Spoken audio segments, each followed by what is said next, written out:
Landon joining the Illini family. Great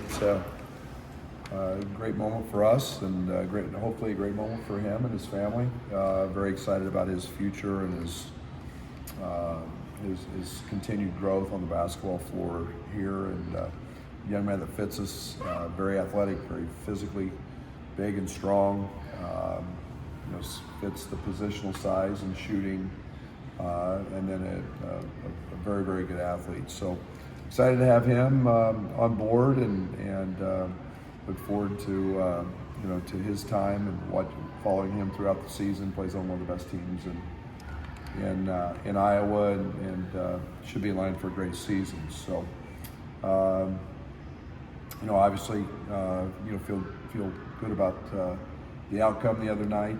We did a lot of really good things on both ends. I was as happens so often when you play a high level team. There's going to be a game of runs. We had one there at the end of the first half. They made one to start the second, and then it just settled into just a really good college basketball game. So, really pleased. We did some good things on both sides of the ball. Toppin was special, and I thought Dre was really good in his minutes. His conditioning has still got to get better. I thought we played Merck a lot of minutes. That's a factor with Tommy out. But again, nice win, and now it's on to Colgate, an NCAA tournament team, in my opinion, watching them play. Very skilled. Their system is spectacular in terms of what they do. The court's very open. They've got bigs who can shoot it. They cut. Everything's read-based. They've got a very, very good point guard who lives in the paint. Has great speed. They'll mix up defenses. I would expect to see a decent amount of zone. But we played them 2 years ago, and know that it's a team that's built to win championships, and they've done that quite a lot in that conference. And I think this is one of their better teams. How much are you thinking about role identification, given that you have significant pieces that have been in and out with injuries? It's all I ever think about. It's hard to plan if you don't think about it. I think that's one of the things that I spend a lot of time on, is finding guys who are comfortable coming off the bench, guys that start, the lineups that work. How many minutes can guys play effectively? All of that stuff plays into role identification, and we've just been not able to do that. We haven't had everybody in practice yet, and so you just kind of got to do it with feel and play guys as they earn their minutes and earn their time back, and find the opportunities. Once games start, it's you go with what you have. So I think about it all the time, and it was nice to win the other night without Tommy. We know what a significant piece he is, and it's Mihajlo and Brandon are guys that we think can help us, and yet we just don't know. So we don't know how it all pieces together yet. Do you expect Mihajlo to play tomorrow night? We'll see. Again, we're at a point now with him. He practiced today. Everything is about what the recovery piece is after. Brandon did some things today. I would expect Brandon to be in uniform. I don't know what that'll look like yet. With him, it's just how sore he is. With Mihajlo, it's the hamstring. We don't want to aggravate it, so I'll listen to the trainers and the doctors on that. But I would hope so. I would hope we could start being able to get those guys back in. Is there any update on Ty at all? No. fans are all kind of speculating on what the team is going to look like when it is whole. Do you care to weigh in on that? What kind of team you're going to I have? care less what they really think. It doesn't matter, does it? I mean, that gives all you guys something to talk about, I guess, but I've never really, I don't read anything you guys say or listen to anything, so it doesn't matter. I don't know. I mean, there's no real answer to that. So I just, when we have them, because I don't know. So I'm not going to speculate on something I truly don't know, because we still have not had Merck, Mihailo and Andre all really on the court for any length of time. We had them in practice today, but it's been about it. I guess was Kylan JT, was that just in your back pocket in case of emergency defensive change?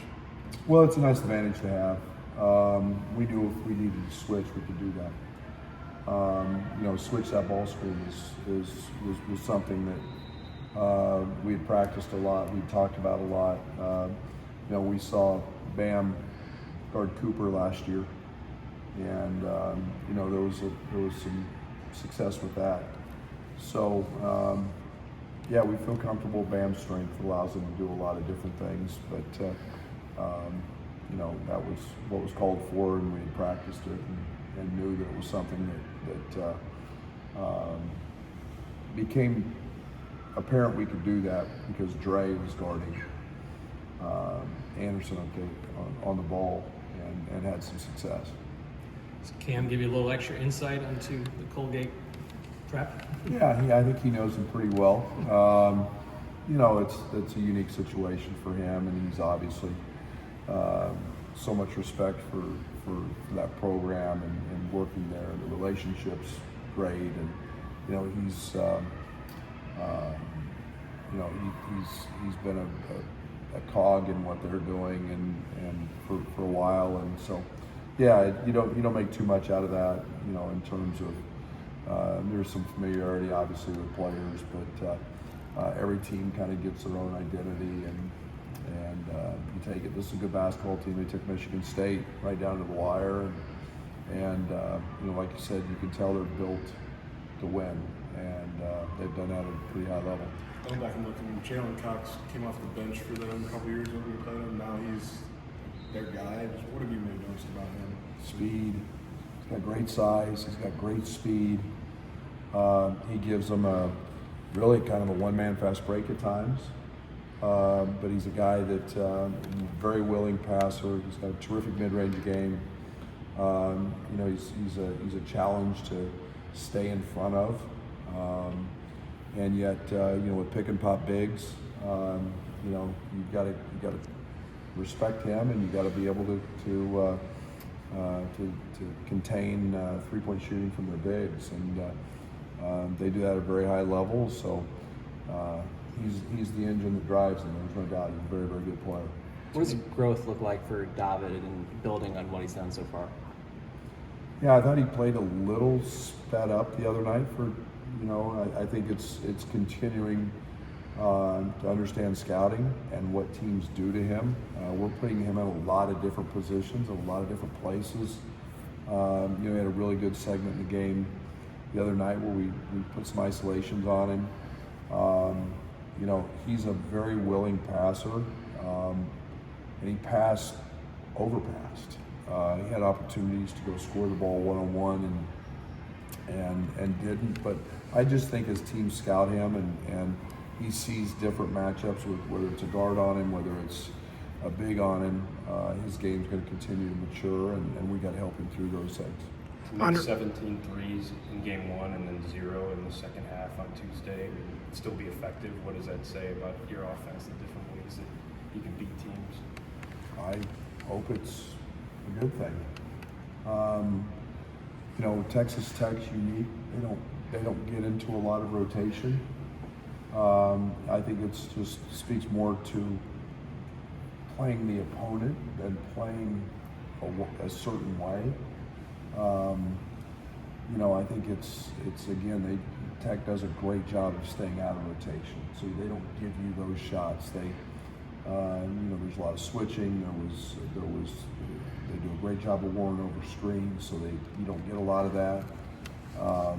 And they made an adjustment from one half to the next. So, to me, the most important part of that was, Kylan, Keaton, David, Dre, especially those four guys, their ability to play in ISOs and take advantage of matchups.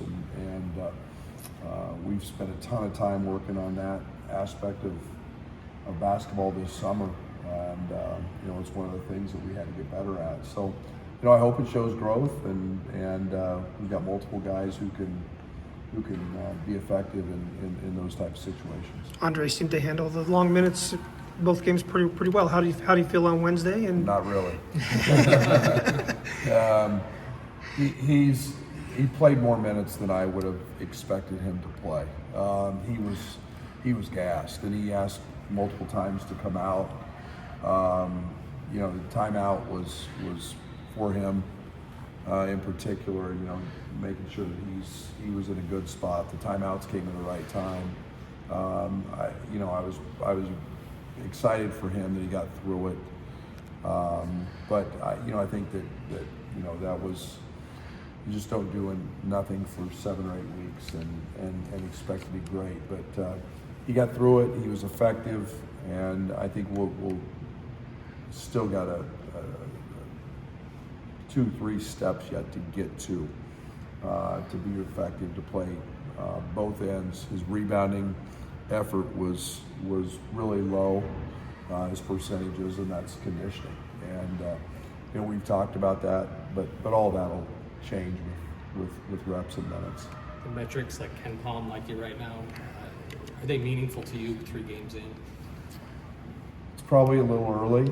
I think that you see different crazy things. I think that you see Duke win by 50 at Army, but it's a road win, and all of a sudden they just jump by everybody.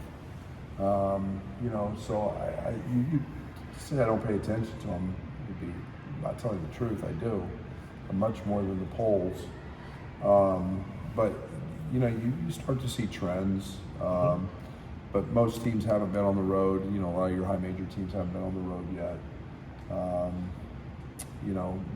Teams are starting to get into playing high level games.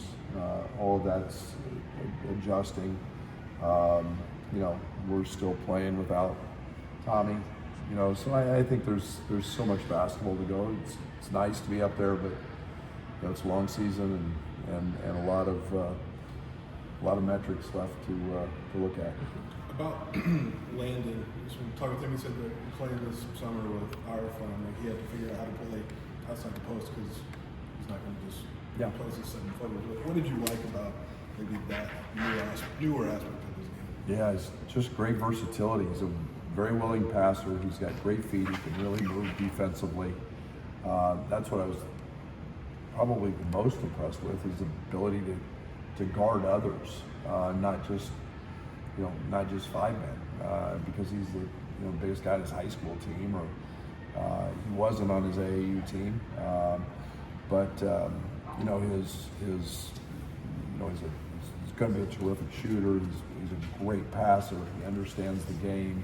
It's all the little things that he does, understanding angles. He can deck it. So that was easy.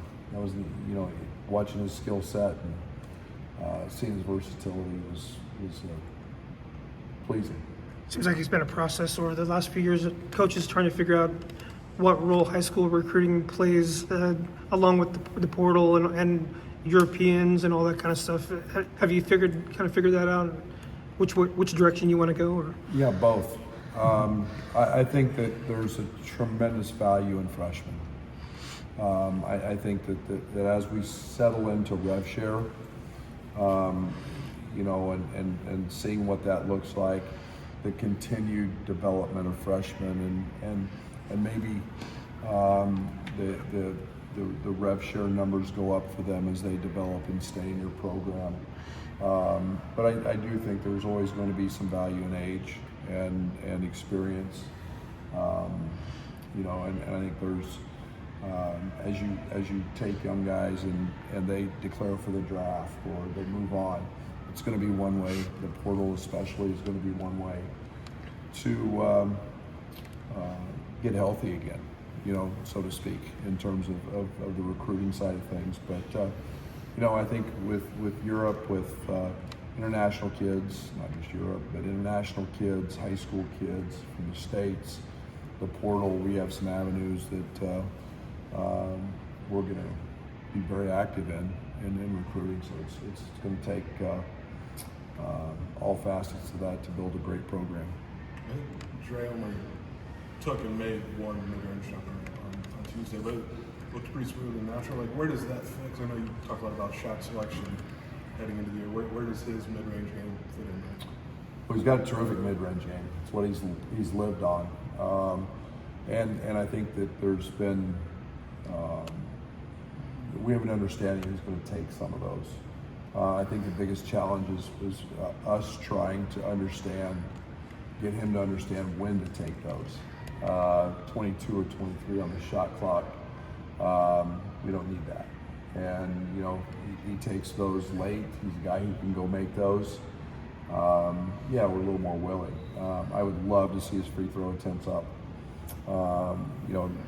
His ability to continue to get downhill. He's a very, very crafty ball handler. He's got a lot of finishing skills. Around the rim with either hand. I would love to see him continue to keep trying to get that there, and his rim decisions become, just gotten much better in terms of being able to pass it. So, he's a mid-range player that has had a lot of success at it. We don't want to take that away from him, but again, just kind of understand that he's got other guys out there too that we don't have to settle. What do you want to see from the halo when you do get him back on the floor, just as he settles into a role alongside your other guys? Yeah, it's not that easy to just be that specific. Run our team. I think he's got a speed that we need, and it's a change of pace for us. The IQ thing I like. He can make every pass. And just fitting into what we're doing and playing with his teammates. And I'm excited to see that. He's very competitive. He'll fight on the defensive side. But he's got just a different gear that most of our guys don't have. Okay. Thank you. Thanks, Coach.